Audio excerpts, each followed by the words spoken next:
So be sure of what you are doing. Are you sure you want me to hold this ATM card? You don't want to use it. Okay, that's not the question. The question is, are you sure? Because I've told you for the next 1 week, you will not hold this card. No, is it that you don't want the card or you don't want to spend? I'm telling you how much I want it. So much so that 1 week you're not going to see this card. Are you ready for that? No, are you ready for that? No, are you saying you will not give me because of what exactly is the problem? Don't worry, I don't hold on. Leave it. Leave everything else that you are trying to say. All right. 10:08 Nigerian time, the 15th day in the month of September 2025. Happens to be a Monday morning, and it's good to be back in here. Seated right beside Somi, and of course, she takes the lead while I be the back for the show. And it's town hall meeting. What's going on in the FCT? I mean, and I must really appreciate Somi and the town hall crew. Mazi, Destiny, Anthony, thank you so much. To Dr. Extraordinary Usang for God, thank you. High Chief Elvis, thank you. And all the town hall. Honorable Dalhatu Ezekiel Musa, who, he couldn't be here because of the unfortunate incident that happened to one of the indigents of FCT, who has been very vocal about the FCT matters, who passed on some days ago. Why I also applaud the team is also the fact that we took it upon ourselves and highly responsible for the fact that Abuja needs to be clean. And I can tell you that the reports that we are seeing from the FCT in terms of not looking clean are not the beautiful ones to see. They're really, the FCT is looking like it's nosediving when it comes to environmental issues. I mean, I saw somebody had sent me a video this morning, Somi. Yeah. If I had shown you that video this morning, you'll be totally angry. And it's also about that same place that you were talking about a while ago. And that's talking about that Kurudu Road. See, the debt is so huge that it can stand tall with a human being. It's that bad. And then again, the issue of drainages is just because we are lucky that the rain is beginning to wind down. But again, let's not also look at it from that point, because I mean, you agree with me that global warming is taking a toll on what the rain is looking like in Nigeria as we speak. Because this is September 15th, and then we're having rain still. Still look at the rain yesterday, how heavy it was. Heavy, yeah. I can tell you that some place in central area, water logs are everywhere because the drainages are clogged and this water can't go. Did you see what Asokoro and Gusape was looking like last week when we had that rain, where a vehicle was submerged inside that particular place up to the half of the rear mirror of the vehicle was right inside water. So, Honorable Minister, while we also build roads, it's also important to maintain the infrastructure that has been there before. We know, and Mazi also can remember, even on this show, Somi, we complain about how the former administration, they will do the cleaning and leave it on the road, and the rain will sweep it back. These ones, they didn't even bother. They didn't do anything at all. They didn't even bother to do anything. And then APB, we appreciate you people, the work that you do, because was it on Sunday or Saturday? I saw you people arresting one cow near City Gates. Yes, beyond arresting, we also need the environment to be very clean. I encountered them a few Saturdays ago, as a matter of fact, around the area where I stay. And, what drew my attention first and foremost was this huge bonfire. Like, they were burning up the shanties and racks and whatever it was, all these wooden structures that they put up. I was like, okay, let me even engage with them, right? And I walked up to them, and the person I spoke with, very well, they didn't. Well, one policeman was trying to come and show strength and all, but the man was like, no, don't worry, they just want to find out what's going on. And from the conversation that we had, at least for that set of people, and the people that they were sort of demolishing their structures and chasing them away, they made us understand that they had given notice. Not once, not twice. As a matter of fact, the last time that they were there to say, oh, but we told you people to pack up these things, you're not supposed to be here, they said they had to take down the structures that the people set up, only for them to come on that day that I was there, and the structures were set up again. So they said, to make sure that you don't bring the structures back up, that's why we are burning. Because I was wondering, why burn these things? So according to them, they had their processes, they gave due notice and all of that. So in some areas, let's say, they are quick to respond. We just need them to also be quick to respond in areas of cleaning and packing up this dirt and all of that. But that conversation is going to go on. I was waiting actually for you to come back, the billionaire, because You are the Oga boss here, So I wanted you to come back so that we can fine tune. I believe 20th of September, that's this Saturday, is World Cleanup Day. So hopefully we can put our acts together, because that conversation we started and we sustained for about a month on cleaning up Abuja, we just left it short of announcing a date when the people who feel very strongly that they can contribute their quota and they can, act as some form of a pressure group to get the minister and every other MD or whoever that is responsible for keeping the city clean, will act as a pressure group to get them to do what they're supposed to do. So as you're back now, we'll have that conversation, of course, with the mayor, talk about all of that, and let's see if we can make World Cleanup Day the day that the cleaning up of the FCT returns as the station. So you just keep your ears primed. We will do the announcement properly. But it's good to have you back. It's good to have me back to you. You're looking like a Lagosian. The hair, the beard, The last I checked, this hair I did it in Abuja. No, but the point is, before you left, you used to look more, hair was nicely trimmed, see the everything. This one, I don't know. But it's okay. Is it that you don't we'll bring you back. Is it that you don't like this haircut or what? We'll bring you back, don't worry. All right, this morning on Townhall, we thought to bring this conversation up because it is becoming a thing, and we don't want our FCT to get to that point where this is the order of the day. What am I referring to? The unfortunate incident of the hoodlums that attacked a family and caused their deaths and all of that ended up in something that we didn't really discuss, right? And what happened there? Those hoodlums were said to have been beaten and burnt, I believe. I don't know if they were killed. Reports on that remain a bit shaky, right? At some point, we heard, one of them was rushed to the hospital and all of that. At some point, we were hearing that one thing was for sure. They actually had tires put on them after being brutally beaten, and then they were being set ablaze, right? Yes, last week, towards the tail end of last week, I saw another video that surfaced. This time around, these guys were said to be suspected one-chance robbers who, I think there was a lady involved. She had gotten into their vehicle. The next thing, they started doing what they do. And alarm was raised. As God will have it, the passers-by were able to flag the vehicle down, were able to stop the vehicle from getting away, rescued her, and then proceeded to mob these one-chance operators. Now, let's say this very, very clearly.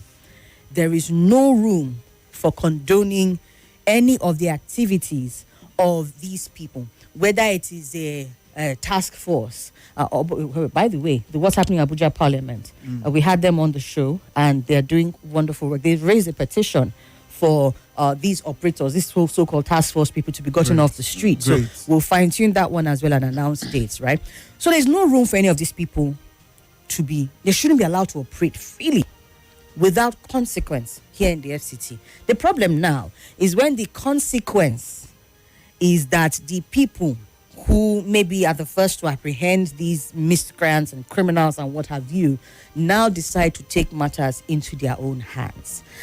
We've had a possible loss of life, if not 2 lives, during that incident some 2 weeks ago. Now we are having this one-chance operator matter. According to this story, operatives of the FCT Police Command rescued these 2 one-chance operators. Some reports have it at 3. And so that's the thing. Sometimes we need to dig and dig and dig. I think Daily Trust reports 3. People's Gazette says 2. But the long story short, they were mobbed by people around Chicken House Junction in Wuse 2 on Friday. A viral video, of course, the one that was making the round, showed the people who were mobbing them using cane to whip the suspects. I saw this video. And it was heartbreaking because the mode of operation, operandus, is to strip these people down to absolutely nothing. So one of the videos that I saw even had these people completely exposed and they had to blur. Thank God for the person who posted that video and blurred, because some people are not they don't care about such things. To them, that is, we go deal with this person, we'll show this person pepper, right? And so you just, at that point, the person is not human in your eyes again.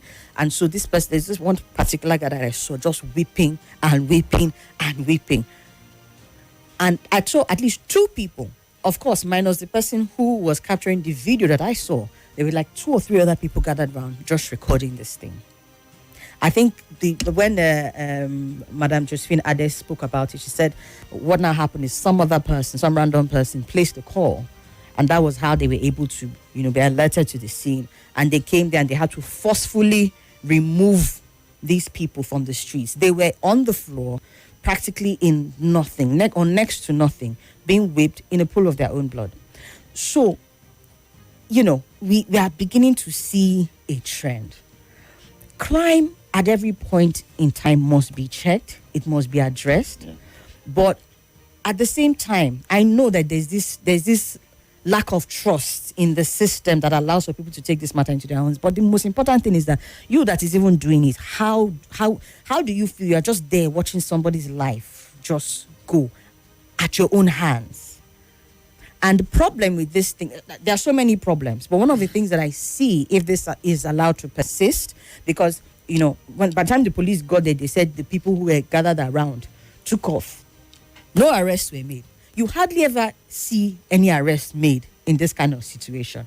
And I don't know whether it's now a case of the police actually don't want to make arrests, or is that they just, their hands are I don't know what the situation is. But 2 wrongs don't make it right, bottom line. And so that's the case with this situation here.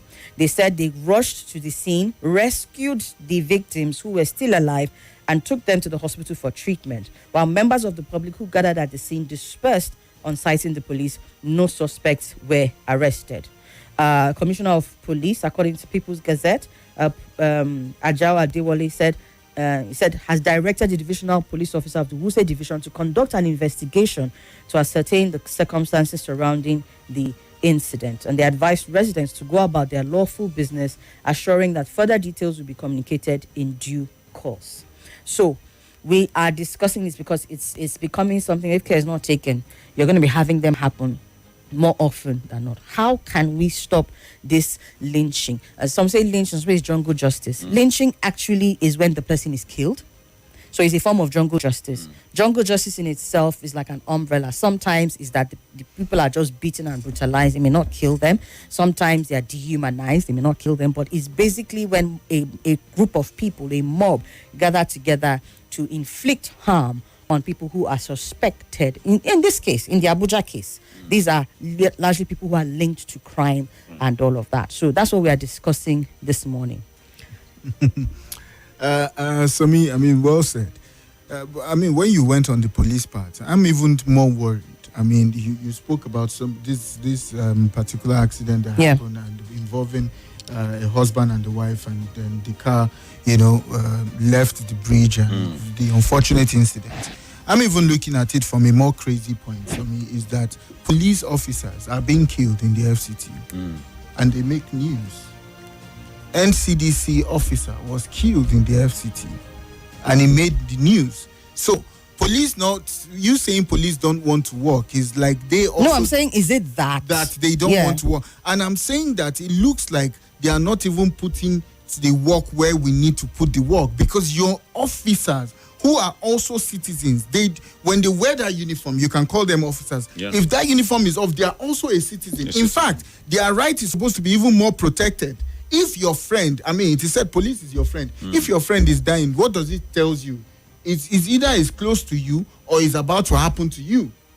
So if the police is not even adequately protecting his own, how much more than the people who do not bear any arm, who cannot move with any arm to protect themselves, who rely on their friend who is the police to protect them. It is alarming to hear that in the FCT, that somebody, no matter how much it is completely wrong. An officer of the law, you kill an officer, you kill somebody who is wearing a uniform representing the Federal Republic of Nigeria. No, that's wrong. And it's scary. It is very scary. So I think the police needs to either wake up or be at alert to protect not only themselves, because it is how much the police protect itself that it can protect the citizens. The citizens, yeah. So, you see this thing that you said now? Very interesting. But But if you open up the phone lines now, some people will say, why did the police get there? Say the police too quick reach there. I mean, to rescue this so-called one chance operators now. Criminals. So you see, it's a mindset of you have done something wrong. You have offended the population. Or long story short, you have done something. You don't cast for you. So at this point, now go. It's a two-way street. The police responsibility, whether you like the crime or you hate it, is to protect life and property until it is proven. Now, citizens begin to take law into their hands when they are not supposed to, and we do not support that in any way. When they also begin to see the snail move of justice being served. So citizens say, "Make we rush, just beat them before police go come." Because police go come now, say they won't save the people. The policeman's job is to protect a life. The policeman is not going to wait for you to prove that the life has done something wrong. And again, it might be that the time to pay for that crime is what you are melting to that person is much more than what the person is supposed to pay. Imagine maybe somebody commits a crime, and then the punishment for that crime is that the person should be jumping up 10 times a day for 1 month. And then you lynch the person. You've killed the person. So, in trying to solve a crime, you now more penalty than. Do you understand? Then you also commit a crime. And at that time, who will the police hold? 30 people are trying to lynch one human being. Police come there. They are focused on saving the person. The person now dies. Who will police hold among the 30 of them? Well, aren't they supposed to mobilize to do both? Catch the suspects or the culprits, and also the ones who they are there to save, who are also criminals. Have you forgotten what the IGP said? The ratio of one policeman to how many Nigerians? The problem with that thing that you just said is that I've witnessed situations where that ratio does not look like it is actually what is going on. No, you see it at play. You see it at play during elections. That's when you'll be shocked at how many policemen they can actually deploy to the street. And I've been in a situation where I think it's that time when telecoms were just shut down. We're just barring people's lines. I remember narrating that incident in front of one of the telecom officers' offices. Somebody was trying to shake the gate. If you see how many security operatives they deployed, I'm talking at less than 10 minutes from when the thing started. So, it's a case of two things, but we'll come back and talk about it more. Let's take this break. I'm also here for Mazi. Stay with us. More talk, news and sports after this.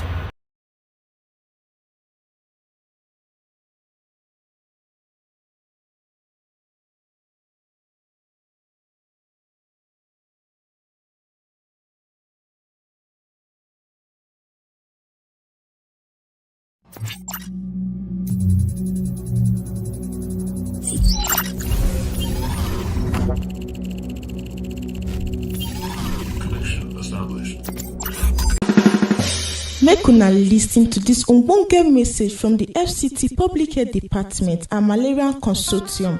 Seasonal malaria chemo prevention campaign don't start again for Abuja. The campaign will involve sharing of medicine where they prevent malaria from children where they between 3 months reach 5 years old. The name of the medicine na SPAC, wey mean sulfadoxine pyrimethamine SP plus amodiaquine AQ. This pack na 2 different types. The one where they for orange pack na for children where don't reach 3 months but never reach 12 months. And the one where they for inside red pack na for children where they from 12 months go reach 59 months of age. Community drug distributors where government train well where they wear cloth with them write SMC on top go come on a house, area, market, estate and barracks from June to October to distribute this medicine where they save life of children. These people where they distribute the medicine go come on a house once a month from June go reach October every year. The community drug distributors go teach mama, papa or anybody where they take care of children how to give the first dose of SPAC to children who don't reach to take the medicine, and them go they do am make everybody they look. Them go also show the person how them go take give the same pikin the day 2 and day 3 doses of SPAC. For every pikin where them give SPAC, them go also give am SMC record card where them go use to they record the medicine where pikin don't take. Mama, papa or person where they take care of children supposed keep the SMC record card for place where they save, because the people where they share the medicine go see they ask for the card when they come another month. Make you know say SPAC no be medicine where they treat malaria. Make you no give am to pikin wey no well. Carry any pikin wey no well, go the nearest health center malaria sharp so that them go fit check wetin dey do am and follow treat am well.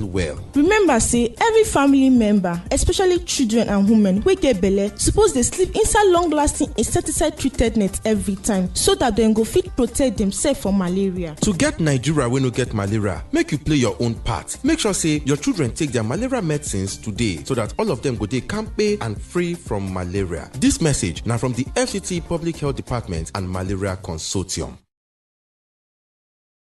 What's happening in Abuja? What's happening 9:30 to 12 p.m.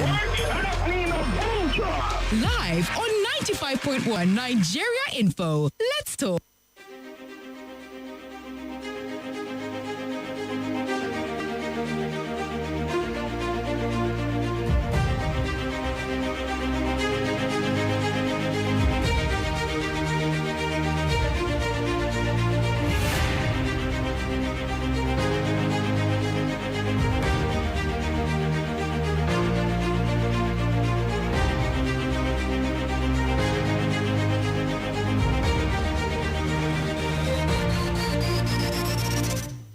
And we are back on your number one talk station, 95.1 Nigeria Info. It's still Townhall on what's happening in Abuja this morning.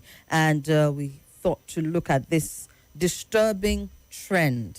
It's becoming more and more prevalent in our society. And in a way, you can tie it to the fact that crime is also on the increase. I think just over the weekend, so there was a report of somebody whose phone was snatched. I think it was a foreign national who was jogging along the streets of Maitama by 8 a.m. in the morning. So day dawn bright, everything, right? And this person, I think there are different reports, again, still with those challenges that we have. One report said one person, was on a bike and drove by and snatched his phone and he's all of that. Another person said there were two people. But most of the news reports say hoodlums attacked a foreign national. So you're having these things happen on a daily basis, people snatching people's property, people stealing. I mentioned the incident in my estates, 3 robberies in 1 month in my estate. So crime and criminality is actually on the increase. And it's now looking like people want to take the law into their hands.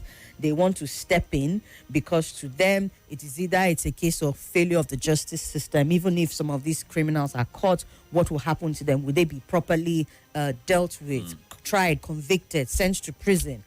In some cases, it's also a case of lack of understanding of the legal processes and constitutional rights. There's this right to human expression that we've played. I think I played it this morning. I'll play it again, where many people, including the educated, are not opposed to mob justice in principle because they feel like it is a necessary evil to curb crime. And so we are beginning to see a normalizing of violence. And what it's doing at the end of the day is undermining the rule of law and human rights. So some of you are listening right now and say, what's in the human rights? Should the person won't collect the human rights of another person? Despite that fact, it is not on us to take the law into our own hands. Yeah. Let me tell you where one of the biggest dangers of this thing lies. There will be times when somebody is an innocent passerby who just gets caught up in this madness. You don't even know the person. You probably see, maybe because the person was in the area. Kind of like what some of the police do sometimes. Something happens, they'll go and raid. Just gather everybody. Yes. And we complain about it. So we should not also now be the ones found doing the same thing. Because sometimes these things happen. Yes, these are instances of the people were caught in direct vicinity of the activity, the wrongdoing that was being done. The family, in the Mabushi axis. And then this lady also. But the danger, if this thing continues to be normalized, is that some innocent people are going to get caught in the crossfire. And then what would you say then? Mazi, let's get your take on this so far. Thank you, Somi. Good morning, Abuja. When it comes to this jungle justice, there are a few factors that we need to consider. Number one, truly crime is on the increase, even in the area where I live. Last week, I think that was on Tuesday or so, I had to stop. Early morning, I just dropped my son at the school, so heading to work, and I saw where they were beating somebody. He was actually in the gutter. They were beating him everywhere. I mean, it was bloody, so I stopped checked, but I didn't do anything because I noticed that somebody had called the police already. So when the police guy came, I think I don't want to say anyway. I don't know his name, so but I know that it looks like he was indirectly okay. Oh my God! With what We're talking about the police person that showed with up. the way they were dealing with the guy, but somehow he took him out, and then but Auntie Sumi, let me tell you, crime is on the increase because it is not everybody who can handle some things. Let me just explain. If you lose your job, there are people who will say, "Oh, let me find another thing. Is there anything I can do before I get another, what I'm used to? Let's say you're a banker. Before I get another banking job, can I use my car and do Uber or something to survive while I wait for another job?" And there are those who, at any little push, they will switch to, crime or anything. You can look at a lady and say she might go into, doing what we call hookup or anything. But for the guy, it could be stealing and something. So I think that there is also hardship in the land. We are not making excuses for any criminal, you understand? But we know from record that once there is so much poverty, hardship in the land, crime and criminality goes on the high. On the other hand, also, so we are also appealing to government to do something about that and then create job opportunities for guy. Because that guy I saw they were beating that day, very young guy, you understand? So, but it is what it is. But on the other hand, if we want jungle justice to stop, I grew up in Aba. And if you've lived there, it's like a normal thing then. I don't know how it is now. Once you're caught, in fact, the first day I would have been the victim was the day they stopped me. I borrowed a friend's bike to go see somebody at a village that is, it's actually a community in Rivers State, but it's close to Abia. So, and they stopped me. And they wanted to take fuel from the bike. I said, no, you can't use my fuel to burn human being. Before the one guy say, if you don't even give us, we go burn the bike. I insisted until one elderly man said, can't you hear the guy say that he doesn't have enough to take him to where he's going and go back? If you take it, so are you going to give him money? That was how they left me.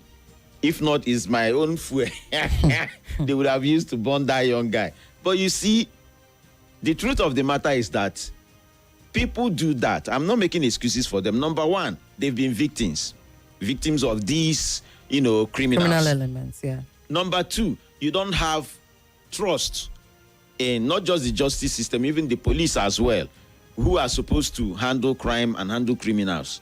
The first fraud case I had in Abuja when I was new to this city was a young guy. It happened at that night post area 10. And I reported to police. In fact, when they gave me information that he was staying in one hotel where he had a prostitute friend or so that was where he went to stay. And then somebody gave me the information. I went to Gariki police station, got an officer or two to escort me to that hotel. So, and we actually got there, picked him. But my pain is that the following day, this guy was out in the street. So, imagine if another thing happens to me again. You expect me to still trust police?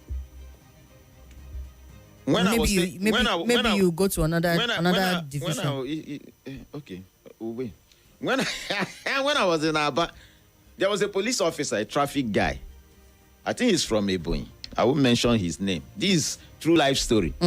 He had a girl he was dating.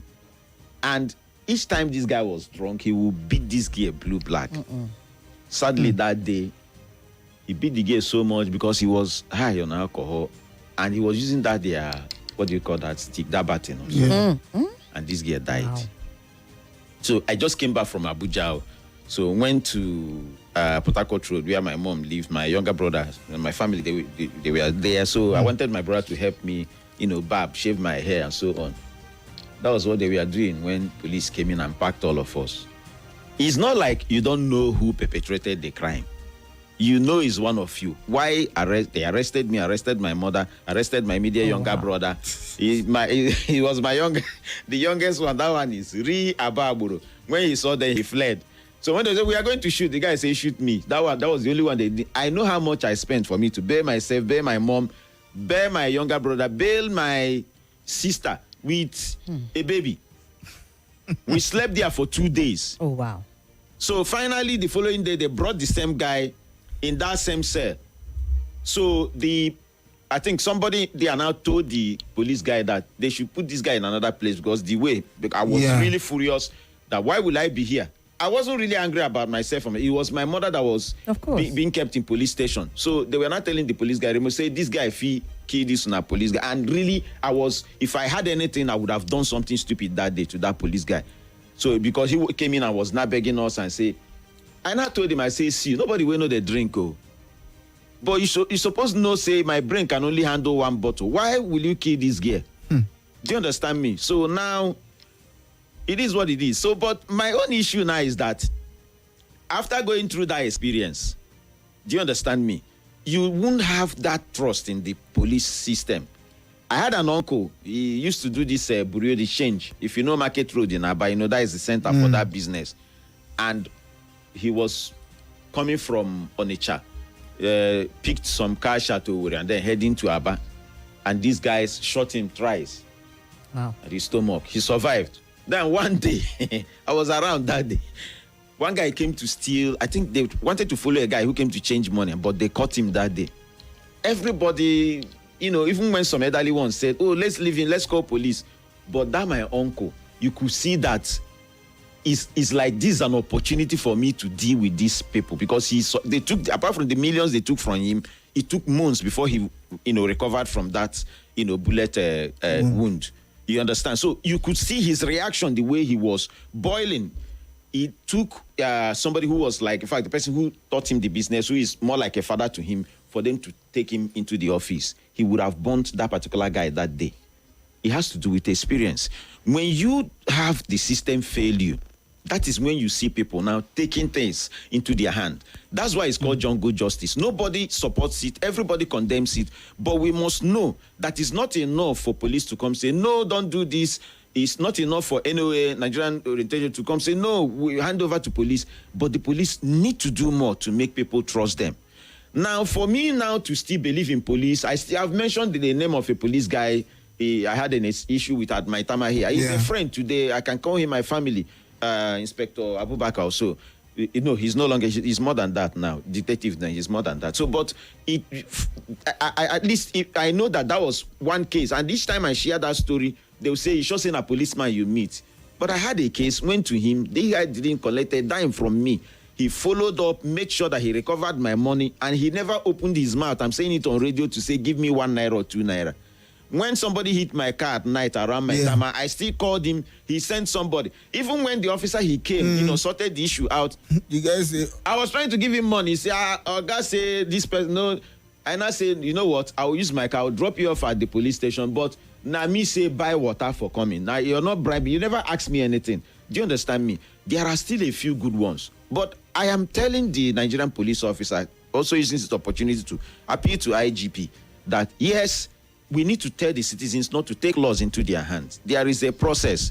If somebody is caught, the person is arrested, police do their due investigation, you go to court. It's the court that will now say, okay, now let's kill him by hanging or by firing. Once a court or a judge makes that pronouncement, there is nothing anybody can do about it. We know that at least he went through the due process. But at the same time, I can only appeal to citizens that somebody can be wrongly accused.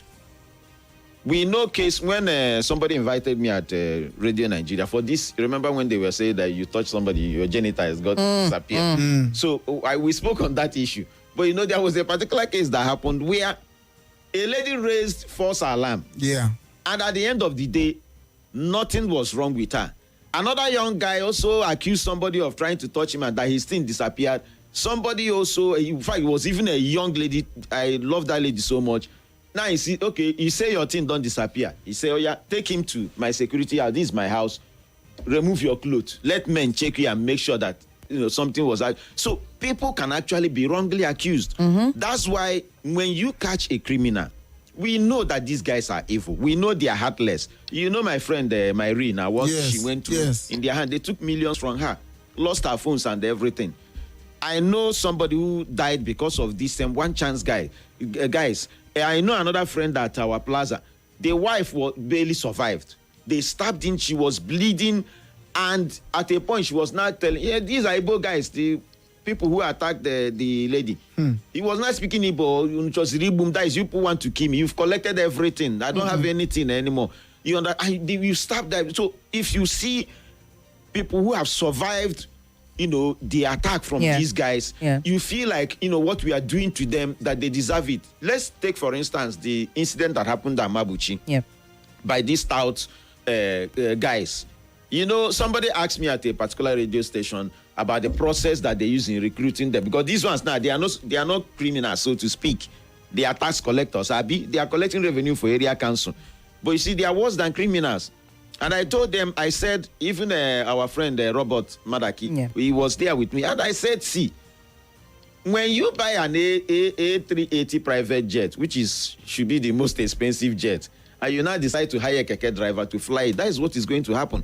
When you elect an area council chairman who himself doesn't have any, I don't know the right word to use that is radio friendly, and you employ him, let's just say that he's an Aburu, and because he had a godfather somewhere who pushed him into that office, who do you think he's going to employ to collect revenue at the market, collect revenue at the boss and the other places? He's still going to employ people who are like him to maltreat people anyhow. Look at how that family died. A man, the wife, and their a child died there, and they had other kids. So you've orphaned those kids now. You've made them orphans. They don't have father. They don't have mother anymore. Just because you want to collect how much? 20, 30,000 naira. Lives lost. So, but you can see how they were treated, because I actually saw the video where two of them were actually burnt. In fact, the state, if you check that video, I think it's only one of them that could survive, even if they were rushed to hospital, because the other ones were almost lifeless, except one that was still moving. So, but I'm appealing to citizens that somebody can actually be wrongly accused. So it's not really right.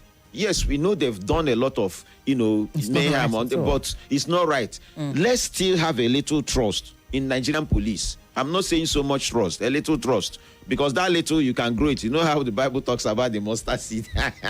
So we still need to have a little trust in the Nigerian police, because they are the ones who they have been constitutionally. So Mazi, are you saying it's lynching is more like a trust deficit that we also have in the times? That is it. Look at that experience I had where somebody duped me. And in fact, this guy, Sahel, he had fake DSS ID card. He had fake police ID card. That was why I was even afraid to, approach him and handle him myself. Because when everybody now in that particular night post, then this happened years back, thought that he was actually a DSS guy. So nobody could touch him until one guy who used to do, I can't remember the business he was doing there, now told me, say, I no trust that guy. Go call police, see where you go meet and see the hotel where in the day. You know, that kind of thing. So when I now reported to police, that was why I went to police, and they gave me 2 guys to go pick him up. When we see the drama at Gariki police station, because when I wrote my statement, I said that he claimed to be a police officer in the DSS, and he has an ID card, which I'm sure that I've seen.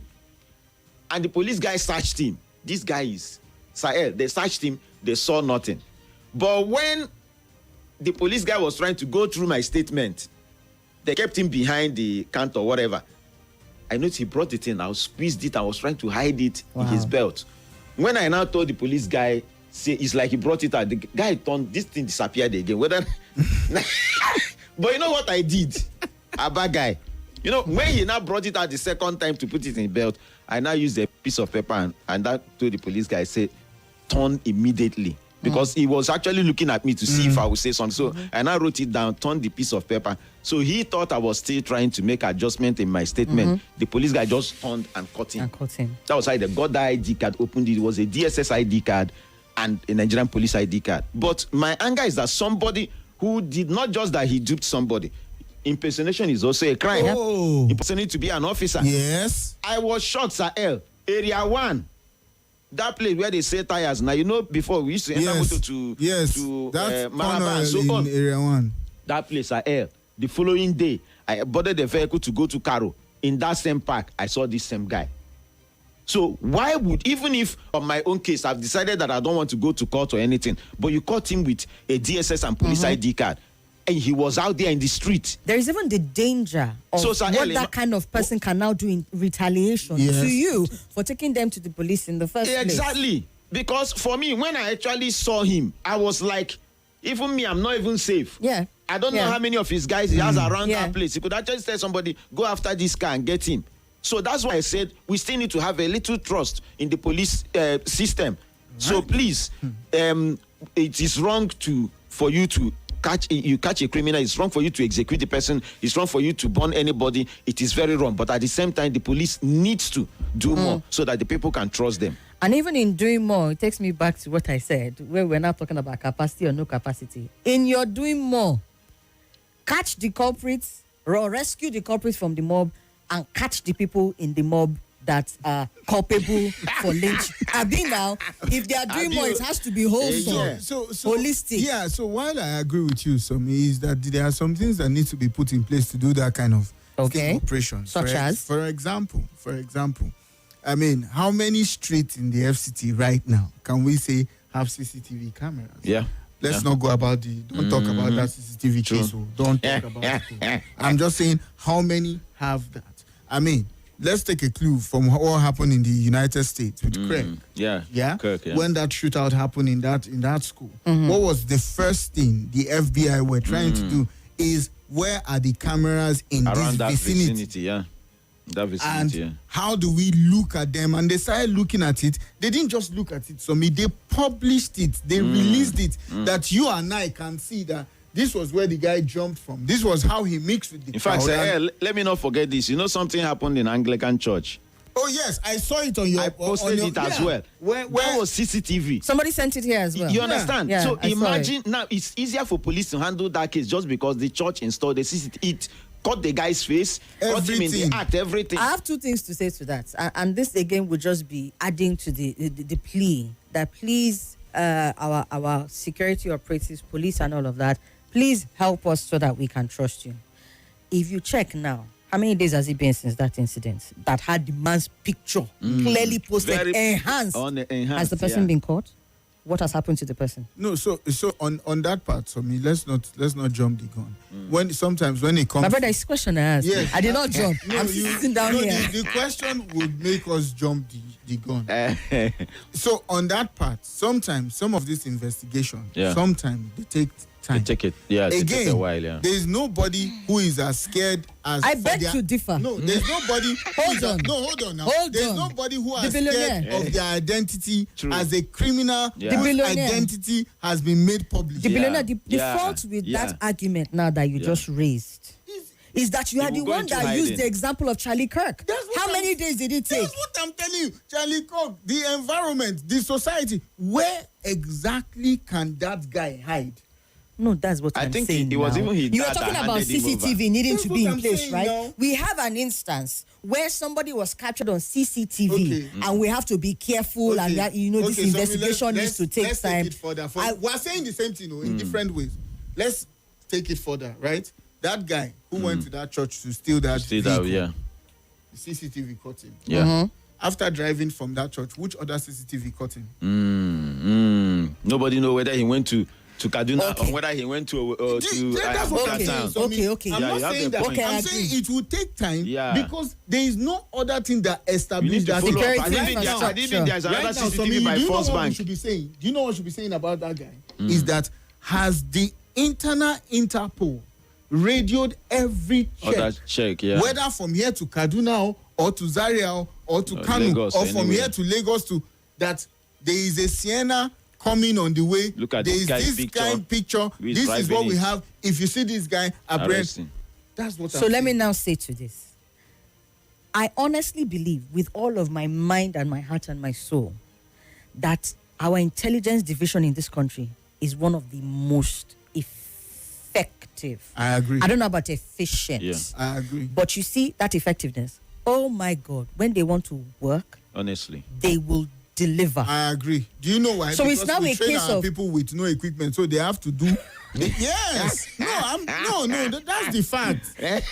Okay. That's the fact. So here's the thing. I agree with you. We need to upgrade our security infrastructure across here. I mean, just the other day when I was talking about vandalism and all of that, I made mention of the CCTV cameras, some of them attached to street lights that are ineffective, are not working, are just not being used, one of them. But here's what I'll also say to this. You see that the two incidents of jungle justice that we've seen, whether the person was lynched or whatever. In this case also that we just talked about, I mentioned there are at least 3 people recording. 3 people that recorded. If you zoom, like the Anglican church people zoomed, you can get the faces of some of these people. And all it takes is just, well, let me not say all it takes. I believe that one good first step would be walk within that area. These people did not just show up from anywhere. A lot of them are within that place, that maybe doing area. their business or something. Because the truth of the matter is this: for as long as we're advocating on both sides, right? Just as you said, sir. Police, sir, please, we need you. The police, we need you to step up in your responsibility while also pleading with the people. Because just as you've rightly mentioned, somebody now just doesn't like his neighbor and will just shout thief, thief, thief. Everybody will just leave. And before the person can even speak, the person is gone. Somi, right? This thing you said, like this happened in Kano. In Sabongeri Market. Oh yeah, chasing a I heard that one. The thief was running. People were running behind him. Other people joined who didn't know who exactly they were saying. And then the thief pointed to a guy who was running on his own, who now said thief and hit the guy, and everybody hits that. Yeah, and then the next thing, the person is gone. So on the part of the people, there are people who, for ignorance or for whatever reason, are in these places and just willfully participate. It starts with at least tracing the videos that were recorded, because we have seen that our people can do that. Yes, they are, as Effizy said, they are made to work under some of the most difficult of circumstances. But when it matters, and it should matter for every life that is lost, let us. You know why I like you? You want it to be advanced. Pew. No. No. I'm saying that we can start from somewhere now. I agree. We can start from somewhere. Because but Mazi, it's all right. When you take a CCTV post, like that, Somi has traveled. She knows how it's been done. If the I've police, not traveled. Who told you I've traveled? Expose you? If police, I went to Jos. I went to Edo State. If police stop you at the airport, like immigration police, and you just say, "What's your name?" and they collect your tag. Name. Once they key it in, they know the day that they approve your visa and the day you are leaving, what type of visa, is it tourism, is it whatever visa, do you get? I'm saying that because we don't have too much equipment, that guy's video is simple. Police will just carry it, put it in their database, and it will mirror his face, and it will, his NINO registration number, where he's living, his mother, his maiden name. The same thing. That's what I'm saying. We didn't say to you see, I know you've missed me, you are back, you just want to have something to say to everything that I'm saying, but that's not necessary here. Let's take a break. Joy is here for the news. We'll take your comment at the 11 o'clock hour. Speaking about, just as we wrap up, speaking about technology, you've heard about TIN. That's where you know that government will know everything about you. We'll be back. More conversation, more talk, more right after this.